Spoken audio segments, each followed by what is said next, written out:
watching Frenchie Storytime. We will continue reading The Ickabog by J.K. Rowling. This is Chapter 5, Daisy Dovetail. For some months after Mrs. Dovetail's shocking death, the king's servants were divided into two groups. The first group whispered that King Fred had been to blame for the way she died. The second preferred to believe there'd been some kind of mistake, and that the king couldn't have known how ill Mrs. Dovetail was before giving the order that she must finish his soup. Mrs. Beamish, the pastry chef, belonged to the second group. The king had always been very nice to Mrs. Beamish, sometimes even inviting her into the dining room to congratulate her on particularly fine batches of Duke's Delights or Folderol fancies. So she was sure he was a kind, generous, and considerate man. "You mark my words, somebody forgot to give the king a message," she told her husband, Mayor Beamish. "He'd never make an ill servant work. I know he must feel simply awful about what happened." "Yes," said Mayor Beamish, "I'm sure he does." Like his wife, Mayor Beamish wanted to think the best of the king, because he, his father, and his grandfather before him had all served loyally in the royal guard. So even though Mayor Beamish observed that King Fred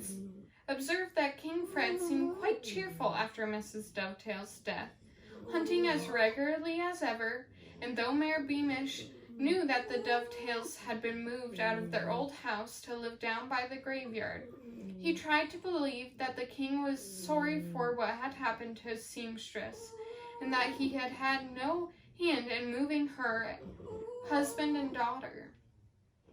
The Dovetails' new cottage was a gloomy place. Sunlight was blocked out by the high yew trees that bordered the graveyard. Although Daisy's bedroom window gave her a clear view of her mother's grave through a gap between the dark branches, as she no longer lived next door to Bert, Daisy saw less of him in her free time, although Bert went to visit Daisy as often as possible. There was much less room to play in her new garden, but they adjusted their games to fit. What Mr. Dovetail thought about his new house, or the king, nobody knew. He never discussed these matters with his fellow servants, but went quietly about his work, earning the money he needed to support his daughter and raising Daisy as best he could without her mother. Daisy, who liked helping her father in his carpenter's workshop, had always been happiest in overalls. She was the kind of person who didn't mind getting dirty, and she wasn't very interested in clothes. Yet in the days following the funeral, she wore a different dress every day to take a fresh posy to her mother's grave. While alive, Mrs. Dovetail had always tried to make her daughter look, as she put it, a little lady, and had made her many beautiful little gowns, sometimes from the offcuts of material that King Fred graciously let her keep after she made his superb costumes. And so a week passed, then a month, and then a year, until the dress her mother had sewn her were all too small for Daisy. But she still kept them carefully in her wardrobe. Other people seemed to have forgotten what had happened to Daisy, or had got used to the idea of her mother being gone. Daisy pretended that she was used to it too. On the surface, her life returned to something like normal.